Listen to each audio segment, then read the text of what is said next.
Terminati questi discorsi, Gesù lasciò la Galilea e andò nella regione della Giudea. Così inizia il capitolo 19 del Vangelo secondo Matteo. Riconosciamo un tipico versetto di transizione, una nota redazionale con cui l'Evangelista fa notare che il discorso ecclesiale del capitolo 18 è finito e inizia l'ultima parte, l'ultima narrazione dei fatti prima della passione che precede l'ultimo grande discorso, quello escatologico. Rapidamente, seguendo i capitoli 18, 19, 20, 21, 22, notiamo come l'Evangelista Matteo abbia seguito grosso modo lo schema dell'antica predicazione, testimoniato dal Vangelo secondo Marco, e abbia ridotto al minimo il racconto del viaggio dalla Galilea a Gerusalemme, ma notando questo spostamento importante.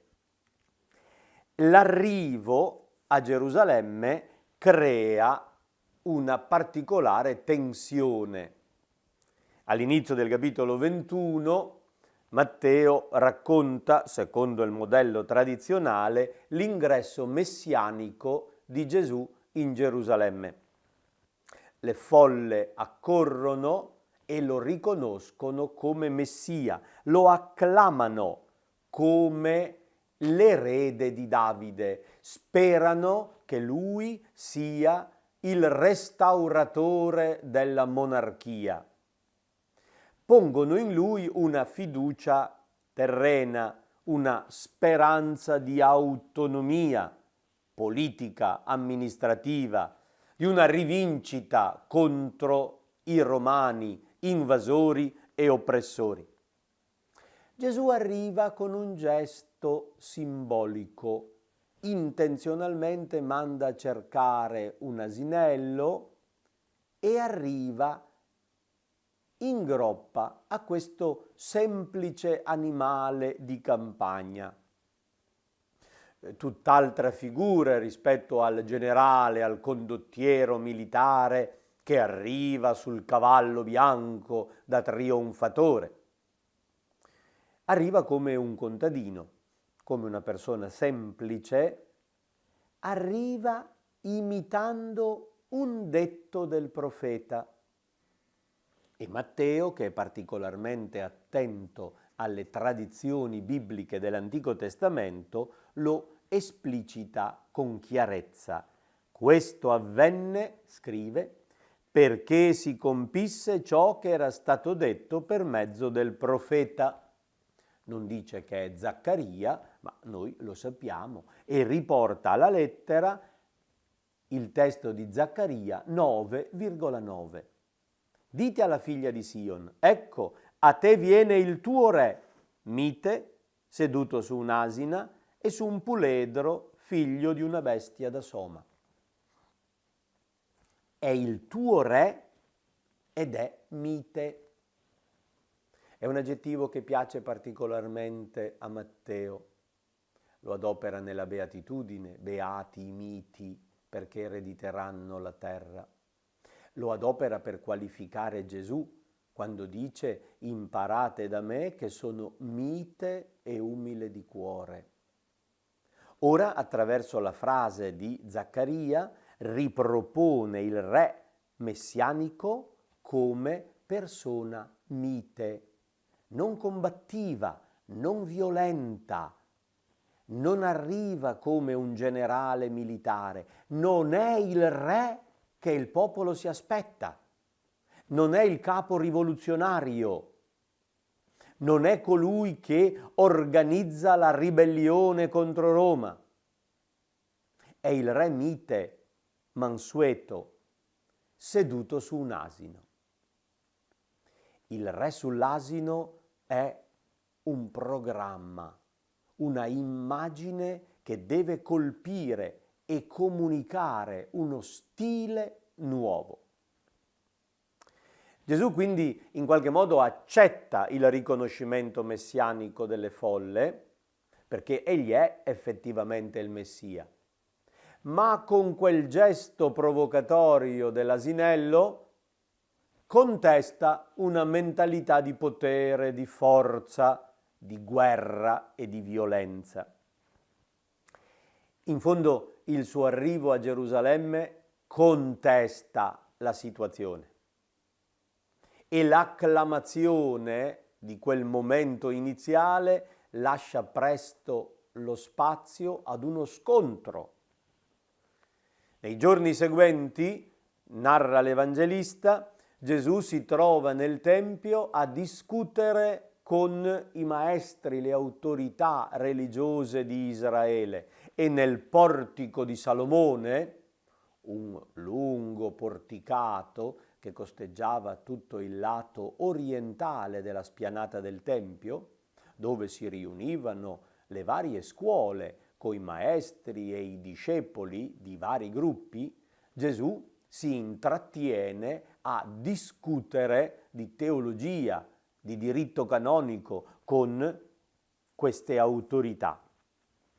Fra le varie questioni che vengono poste a Gesù, la tradizione, testimoniata soprattutto da Marco, riportava una parabola, quella dei vignaioli omicidi. Lo stesso schema segue anche Matteo, riporta questa parabola, ma ne aggiunge altre due. E questo è un elemento importante. L'Evangelista Matteo, pur seguendo lo schema tradizionale dei sinottici, integra il suo materiale con altri testi. Così la parabola del rifiuto, quella dei vignaioli omicidi, si triplica e diventano 3 parabole del rifiuto. Ne mette una prima, quella dei 2 figli, e una dopo, quella degli invitati al banchetto. E costruisce attraverso queste 3 parabole una specie di tragica storia della salvezza, segnata purtroppo dal rifiuto di qualcuno. Iniziamo dalla parabola dei 2 figli, che troviamo al capitolo 21 a partire dal versetto 28. Come ogni parabola è una provocazione, un invito al dialogo, alla risposta, alla presa di posizione da parte degli ascoltatori. E difatti Gesù inizia con una domanda: che ve ne pare? Ditemi la vostra, formulate un giudizio su quel che vi sto raccontando. Un uomo aveva 2 figli. Si rivolse al primo e disse: figlio, oggi va a lavorare nella vigna. Ed egli rispose: non ne ho voglia. Ma poi si pentì e vi andò. Si rivolse al secondo e disse lo stesso. Ed egli rispose: sì, signore, ma non vi andò. 2 figli rispondono in modo diverso e agiscono in modo diverso. Non sono coerenti nessuno dei 2. Le azioni non corrispondono alle parole. Uno dice non ne ho voglia, ma poi si pente e va a lavorare. L'altro a parole dice sì signore, ma non va a lavorare come gli ha chiesto il padre.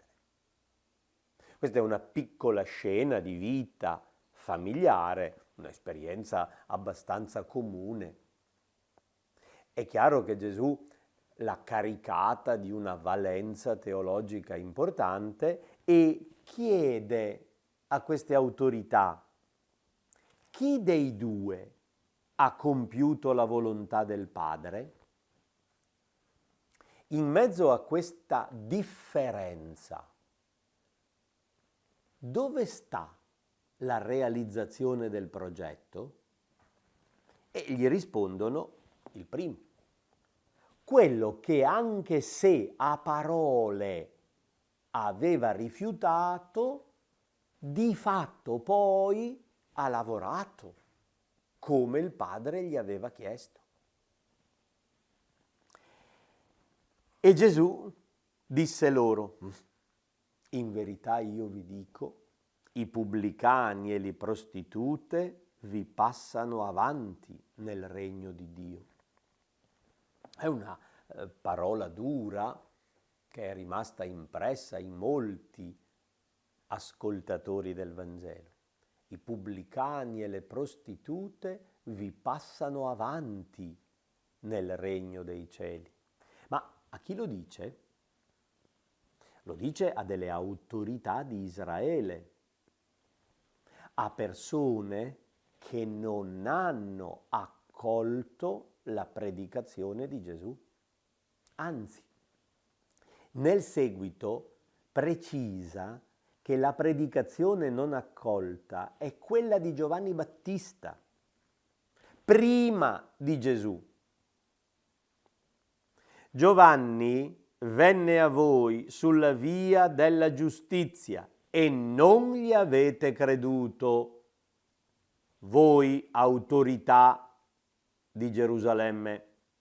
I pubblicani e le prostitute invece gli hanno creduto.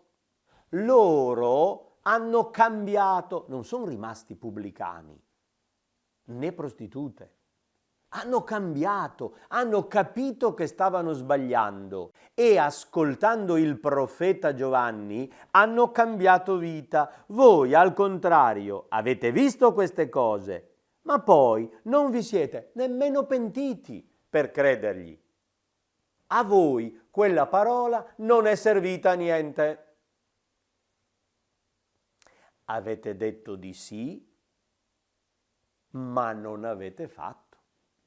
Per cui nel regno di Dio entrano quelli che accolgono. I pubblicani e le prostitute vi passano avanti, non perché sono pubblicani o prostitute, ma perché accolgono e hanno cambiato.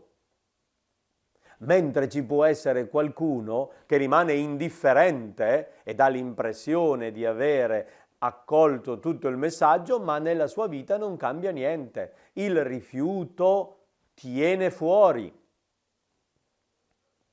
Prima parabola, seguita dalla seconda, quella centrale dei vignaioli. Una parabola che dimostra una notevole abilità di Gesù come narratore, perché una valida parabola deve spiazzare l'ascoltatore. Chi ascolta, cioè, non deve rendersi conto di dove va a parare chi racconta la storia e rimane sorpreso di essere lupus in fabula. Non se ne rende conto di essere lui il protagonista del racconto.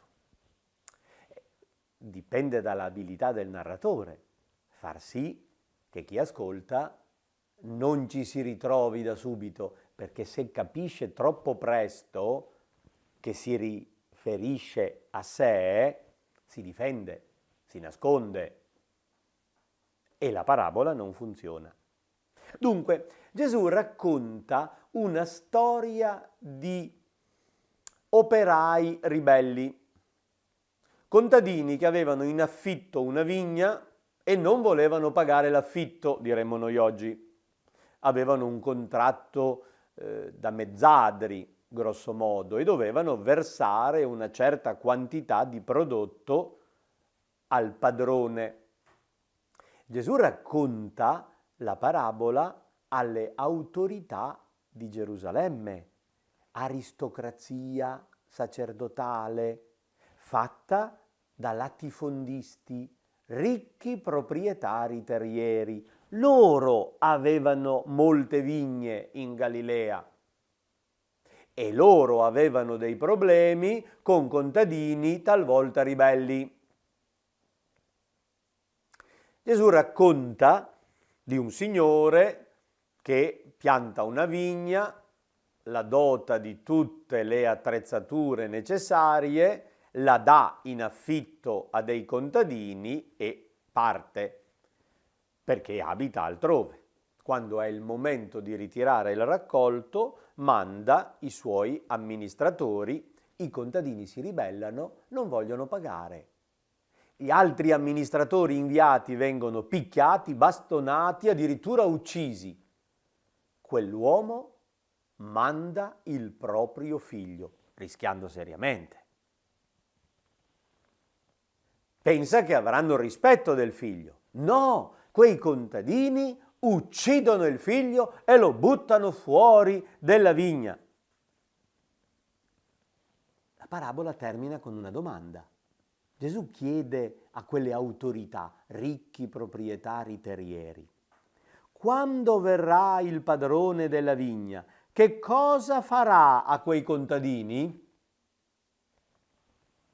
Loro inevitabilmente si sono immedesimati nel padrone della vigna e pensano che Gesù stia difendendo i contadini della Galilea e voglia far dire loro che bisogna perdonare a queste persone di campagna che si ribellano, che non vogliono pagare gli affitti. E quindi sono convinti di dargli addosso rispondendo: quei malvagi li farà morire miseramente e darà in affitto la vigna ad altri contadini che gli consegneranno i frutti a suo tempo. Hanno formulato la sentenza, ma è una sentenza di autocondanna. Non se ne sono accorti di condannare se stessi. E Gesù commenta: avete ragione. È proprio così che bisogna fare. Una cosa però non avete capito: quei malvagi assassini siete voi. Non siete i padroni. Il padrone è il Signore. Voi siete gli operai in quella vigna e voi avete rifiutato gli inviati di Dio e state progettando di ammazzare il figlio. Questa è una parabola che i teologi chiamano di cristologia implicita. Cioè, attraverso questa immagine Gesù sta dicendo di essere il figlio. Lui è il figlio del padrone ed è inviato per ultimo come vertice della missione ed è consapevole che sta andando incontro alla morte. Lo prenderanno e lo butteranno fuori della vigna, convinti di impadronirsi di tutto per portare a compimento la loro rivoluzione. A questo proposito viene applicato il versetto di un salmo famoso utilizzato nelle processioni a Gerusalemme. La pietra scartata dai costruttori è divenuta la pietra d'angolo. Questo è stato fatto dal Signore ed è una meraviglia ai nostri occhi. E Gesù adopera questo versetto per annunciare il capovolgimento pasquale. Voi avete buttato via la pietra, il figlio, Gesù, scartandolo. Ma Dio lo ha scelto e lo reintegra e lo mette come pietra di fondamento per la costruzione del nuovo Tempio. L'avete detto voi, è quello che capiterà. Vi sarà tolto il regno di Dio e sarà dato ad un altro popolo che ne produca i frutti. Il rifiuto di queste autorità, non di tutto Israele, di una parte, è un gruppo di capi che si chiude, rifiuta Gesù e lo condannerà a morte e perderà il controllo, perderà la guida, il compito di essere pastore di Israele. Il regno di Dio, la vigna, verrà affidata a un altro popolo, a tutti i popoli, Israele compreso, purché accolga il progetto di Dio. La terza parabola del rifiuto è quella degli invitati al banchetto nuziale, che Matteo ha particolarmente rielaborato in chiave allegorica. Non è semplicemente una cena, ma è una festa di nozze che un re prepara per suo figlio. Gli invitati non accettano l'invito. Non solo, ma bastonano o uccidono quelli che portano l'invito per le nozze.